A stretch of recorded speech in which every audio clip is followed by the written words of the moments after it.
we wanted to ask you some questions and film some of your stories and get some history of what, a little background on our family, on the Howard family, and probably stories some of them we may have heard and some of them we may not have heard. So what I'd like for you to do is start with Granny and your daddy, and maybe talk about Granny's parents, and if you obviously knew that was Granddaddy Bradley, and then your dad's parents, and a little bit about where they're from, and what you. Am I all right here, Jim? You're great, but Gail should sit here because you talking to Oh, her. okay, right. There we go. Better. Okay, here it is. Jim, you may look this chair. Okay. Yeah. Okay. All good. I can talk about my mama more than I can my daddy's parent because never lived with them. But my mama's parent was William Bascom Bradley and gotta remember now, Maddie. And the funny story is my granddaddy married my grandma's sister first, and she and the baby died at childbirth. Oh my goodness. He went back and married my grandmother Bradley when she was 16 years old. In fact, she might not, because Leon, Grandma was born in 95, Leon was born in 11. So that makes her 16 when Leon was born. Wow. She wasn't 18 when Mama was born. My mama was the second oldest. My Aunt Leona never got married. She stayed an old maid all of her life.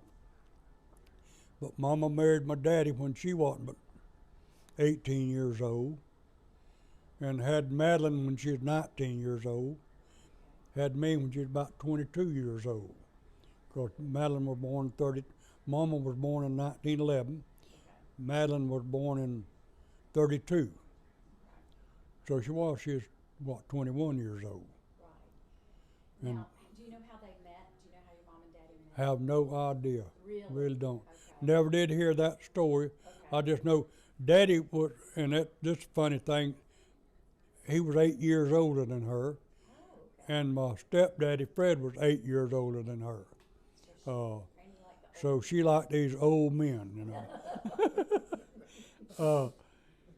But anyhow,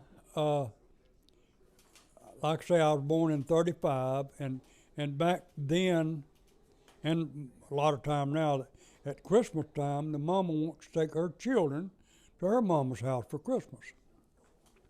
And it's about the second year of that, after I was born, my daddy told Mama, said, you go to your mama's house this Christmas, take these young, I ain't coming to get you. And he didn't. So that would have been about 37. Well, Mama met my stepdaddy Fred sometime 43, 42, somewhere, and they courted on the street, talking to each other. And I can still remember seeing her one time, because we go to Brantford on Friday night for the free show.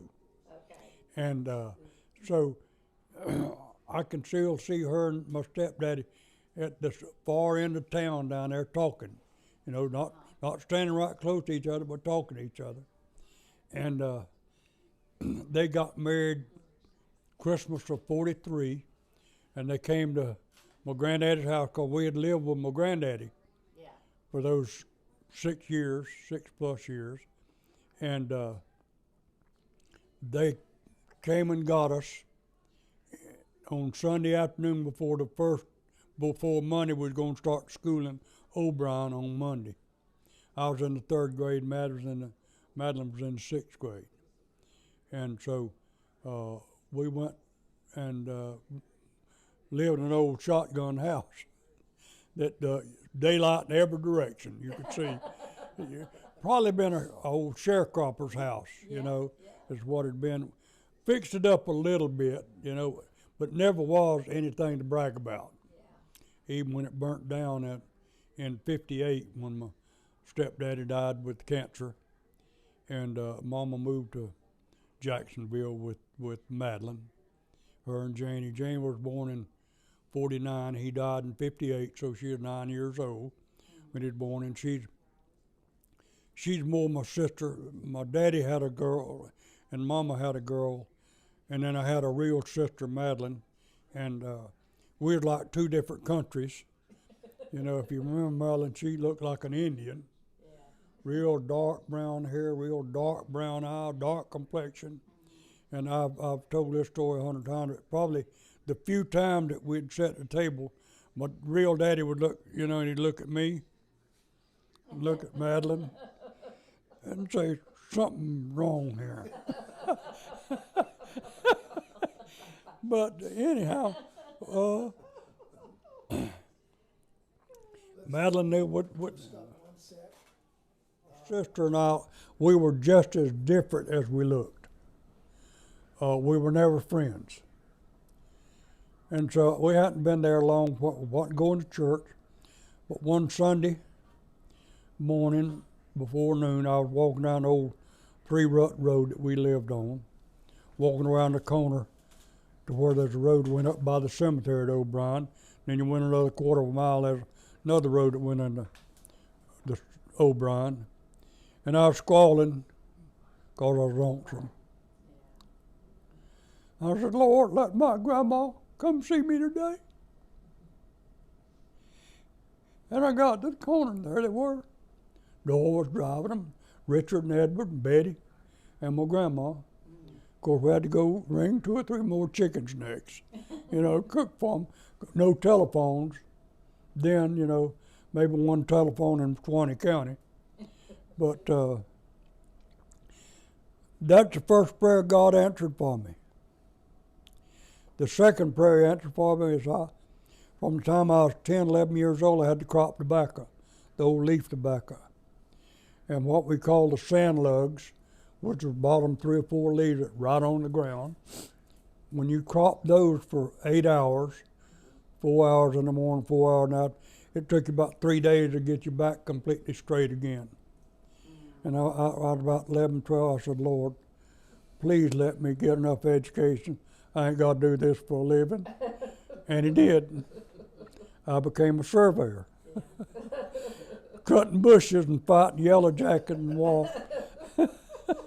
And rattlesnakes and cottonmouths.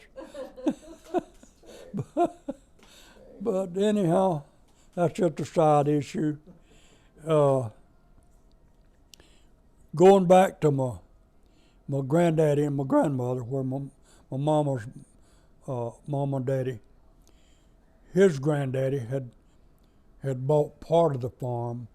Cliff, one of his great-great-great-great-grandson, Doyle's oldest son, who's the same age as Peggy, he bought the place he bought Keith out, his brother, so him and his mama owned about 500 something acres left. And he's fixed up an old tobacco barn that's right from their house there. And the road runs right by the tobacco barn. And he got a big sign that he put up there, Bradley Farm, established 1846. Wow. So, you know, that's kind of, I love that. Because like I say, my granddaddy Bradley was my hero. Because he was always a man of his word. Whatever he told you he'd do, he would do it. If it cost him money or if it didn't cost him money, he would still do it. Because I can remember, and I don't know how he became a devout Christian later on in life. But one of our cousins was about poaching, because there was always plenty of turkeys to hunt on Granddaddy's place. And he would come down there, and Doyle caught him the second time. He said, Philip, now if I catch you again, I'm gonna have you arrested. And so that was on Saturday. Well, Sunday, he came to the house Sunday afternoon and see Granddaddy and said, he talked a little, said, you know, old Doyle got kind of rough with me, you know, I was down there hunting and he blah, blah, blah. And Granddaddy said, well, what do you say, Cousin Bascom? That's what they all call it. He said, well, son, let me tell you, when you're talking to my son, it's just like you're talking to me. And when we talk about when you're talking to Jesus, it's just like you're talking to God, because he has the same identical authority that God gave him. And, you know, I won't get off into that story too much, but had a unique family, you know. Met your mama when we were down there surveying that US 1 in Oak Hill, and we became a story. Had 4 wonderful children that I'm very, very proud of. One of them got all her aptitude from her daddy. Maybe shouldn't record all this, but but anyhow, let's just let that be as far as we go today, Okay. and then I'll try to. What we can do is when you come back to make another, we'll look at that and I'll see if I can pick up from there and go on, you know, Can with I something ask you a else. question? Where do you know where Granddaddy Bradley was born? Where your granddaddy was born? He was born right there. Okay. See, 'cause his That's- daddy- Okay. His daddy, what happened is Granddaddy Bradley, my granddaddy, Right. he had Uncle Jim, Uncle Gus, Aunt Lil, who was JD's grandmother. Okay. She married a Grinstead, and there was enough land there that they had accumulated that Uncle Jim got 160 acres, Aunt Lil got 160 acres. Granddaddy bought Uncle Gus out, and he brought one of his sisters out. And then he bought a little more land. He wound up with a close to 650 acres, Okay. you know. And he had, my Lord, must have had 1.5 miles of frontage on the Swanee River. Yeah. But most of it was low, and Doyle, you know, subdivided the part that was up on the bluff, Yeah. and had they'd been able to buy the piece that was south of them, there'd have been another quarter of a mile of bluff that they could have cut in lots to sell. Okay. But anyhow, And then how long? When did? Because didn't they call? I think I remember Peggy calling Grandma Bradley Little Grandma or something. Was that right? Little Grandma. I think 'Cause so, She was because short. she was kind of short, Yeah. not stout, but she was just about the same size as George's mother was. Okay. Wore hair just exactly like that, real long. She'd wad it up and put it on top of her head. Okay. Tom, you should have told about how your grandmama told your granddaddy that she could I will. I'll add that to the change story. diapers or Y'all remind me of when. See, they had Granddaddy had the big farm, and then he had the bees. He had about 12. I don't know how many he had when they got married, but he ended up with about 1,200 colonies of bees. Well, that's a pile of bees, and they make a pile of honey. Well, needed boys, 5 girls in a row, and then WB. Right. And so Leon and Mama had to help him with the bees and the honey. But I think it was the third one that they had would have been Vera. Got up one morning, my grandma, I don't know what I need to tell this. My grandmother Bradley could not read nor write when she died. But she always called Granddaddy Babe. And she took care of him like he was a babe. I mean, when he went outside, he was starched and ironed. And when he would go into work or go into town or whatever. But she got up that morning and said, "Babe, I'm going to tell you what I'm going to do. I'm going to give you a choice. When we get up in the morning, you can either cook or change diapers." He said, "I'll cook." And did they have to change? well, see, there's 2 years though between them. Wow. But they still Uh, changed diapers. That's true. None of them was closer than Mama and Leon was the closest there was. Leon was the 5th and Mama was the 28th of December. Yeah. Yeah. Wow. So they're just a month, 2 years and 20-something days between them. Yeah. The rest of them, because Mama was born in late December of 13, Vera wasn't born till 16, Oh, okay. maybe May or June of 16. Yeah. There's more than 2 years. And then see, when you there's a little over 2 years between Betty and Richard, but then there's almost 3 years between Richard and Edward, which was the youngest. But they and another peculiar thing, after they had WB, 6 years she didn't have any children. Yeah. Then she had the last 4, and 3 of those were boys. So he wound up with 4 boys and 6 girls, and they're all dead. Even Edward. See, Edward and Richard was younger than Madeline. Edward was 10 months younger than me, but he's been dead now. He was 76 when he died, so he was born in 36. Okay. So he died in 2012. Because I went to his funeral up in Fargo. That's the last time I've been to Fargo. Because that's where Granddaddy's main honey operation was up there. And I would go up there with Mama every now and then, because Mama, like I say, Mama had to go and help him. Yeah. Even after we moved back in with Granddaddy, she'd have to go help him, because WB was the 6th child, and he wasn't. You know, he could do a boy's part, but there's just a lot of work to do Yeah. around the honey house. Yeah. Yeah. And we lived in when my granddaddy come up with this saying that it didn't matter where he eat like a shanty shoat.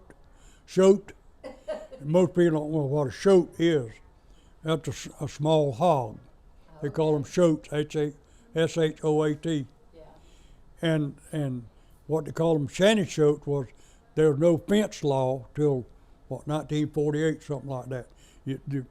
You had to fence up your place if you didn't want somebody's animals to get on it. And so and all them old houses that lived in Fargo was shanties with cracks in the floor. You just sweep the floor and all the crumbs would go through the crack. And the hogs would go in there and pick up the crumbs that was under, so they call them shanty shoats. Oh, wow. And he said he was just like a shanty shoat. He'd eat anywhere. I remember you telling stories about Granddaddy Bradley getting up and cooking breakfast in the morning. Oh. You'd have a big, big breakfast. Yeah. Well, Go see what Daddy cook. 1969, he died in 74. And we can't put this, well, the statute of limitations run out on it. I was the only surveyor in the 5th district, so they sent me to the surveyors convention, which was in Gainesville that year. And so I jimmied up the miles on my car so that it was about 45 miles from Gainesville to my granddaddy's house, that I could spend the night with Granddaddy Oh, yeah. and not pay a motel bill. Well, when we started to go to bed, he said, "Now, son, what time you got to be back over there?" Because like I say, my granddaddy was my hero. Even after your mama and me married, if I went home back to Oberon, I went by to see him at least one time. But anyhow, he said, "What time?" I said, "Well, I got to be there by 9 o'clock." He said, "Okay. I'll fix you breakfast and I'll get you up in time for you to get back." He got up the next morning. He took 6 short thighs and skinned them, floured them and fried them, fixed a big pot of rice, put those short thighs back in the frying pan and made gravy, and cooked. That was one thing he was always going to have, was a biscuit. Yeah. Because even when we'd go deer hunting, he had what you call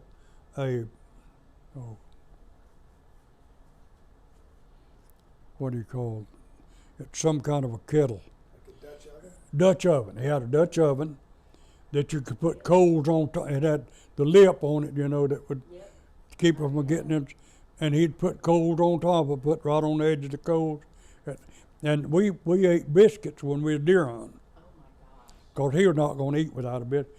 Made me a pot of biscuit, rice and gravy and chicken and biscuits.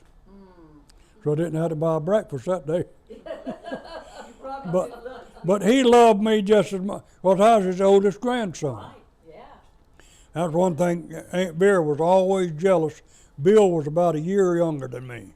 Oh, okay. And she was so jealous because he wasn't the oldest Yeah. grandson.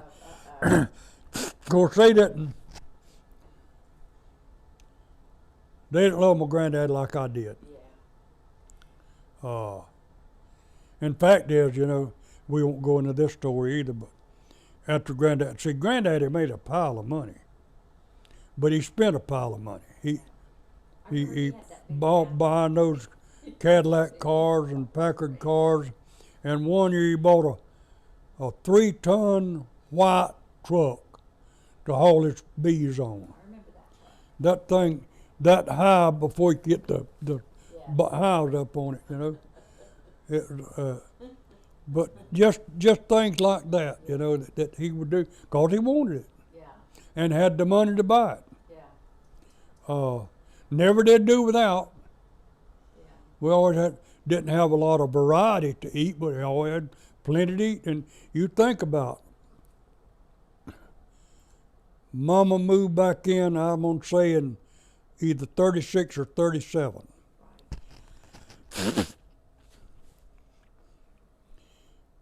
Edward was a baby. You were a baby, wasn't Well, me and Madeline both. Madeline, but she was born 32. She'd say 5 years old at the most. Yeah. Leona was an old maid. She was still there. Vera had married. She was living up at Live Oak. Eunice was there. Mitty was there. If I counted right, there was about 12 that sat down every time for a meal. Well, that kept Grandma and Mama cooking. Yeah. And of course, back then you'd buy flour in 25-pound bags. 25-pound bag because the way flour would be that long, and they'd shop for the pattern in that flour sack so they could finish up our shirt or our underwear, whatever that they made for her. Mama made all my dresses. Yeah. Flower sacks. Uh, When I got to high school. I don't want to go back 1 second. I don't want to go back on my life 1 second that, you did something wrong, just like that old man down there at St. George that the Edenfields had bought the lot right in the middle of these three, and we got the one on the west side. This other fellow bought the one on the east side, and after we got our house built and started using it, he come to me and said, "Tom, you need to buy this lot from me." I said, "What I need to buy?" He said, "Well, there's a lot of changes you'd make in your house if you had it all." I said, "Yeah, you're right. I'd paid $7,700 for my lot." I said, "How much you want?" He said, $15,000. I said, "No, I don't need that." Well, old man Angus Laird loved me like I was one of his grandchildren. And he's the one I bought it from. And he had, at that time, he had 7 of them. So I had mine and 5 more left. I could have bought them all for about $40,000. And the fella, about the time we sold that house down there, he sold that lot. Or it was sold, he might not have sold it. First probably owed it, offered him $15,000, probably bought it from him. Right. But it sold for $240,000. Those lots on the side. Yeah. Wow. But I told him, I said, "Listen to me. If I'd have bought him, the first fellow offered me $15,000, but one of them would have owned it." Yeah. And I laughed all the way to the bank, just like when I took the check when we sold the house. Yes. Foy, can't remember Foy's last, the president of the credit union down there, she took it down there to him, the teller did, and he come out, he said, "Tom, did you rob a bank?" I said, "I sure did." that if he's truly my Father God, then I'm his son. That makes me somebody. Now, not to be arrogant or overbearing or anything like that, but it makes me, if I am a child of God, wherever I go, you're blessed. Doesn't matter whether you know it or not. You're blessed, not because that I'm special, except that I'm a special son of God. And he loved me enough to keep pursuing me until I could get it right, And so I'm saying all that. We don't need to beat ourselves up and say, "Well, I don't deserve that." You can think that in a way, but if I'm a child of God, then I deserve whatever he gives me. Just, you know, Jesus told all kind of stories that you have to look at them and break them apart, you know, the prodigal son and all that, you know. And we can't, we've been a Christian for 50 years, and Buck Chancey, the day he died, said, Jesus, have mercy on my soul. And Bob Shelley said he got saved because the thief on the cross asked Jesus, said, remember me. And he said, today. Today. And so that goes with the story of the man with the grapes that need to be picked that day, so all the wine will be the same. And they hired people at daylight, 9 o'clock, 12 o'clock, 3 o'clock, even some at 6 o'clock, because they're still standing around not doing anything. And the ones that hired at daylight, they had agreed to pay him a pence, whatever that was. Paid them the same, and paid these that worked at 6 o'clock the same. Well, that's a picture of salvation. These been saved a long time. These got saved on their deathbed. The one that got saved when they was young can't resent, because he lived like hell till just before they died. Mm-hmm. But they got saved. That's all free. That's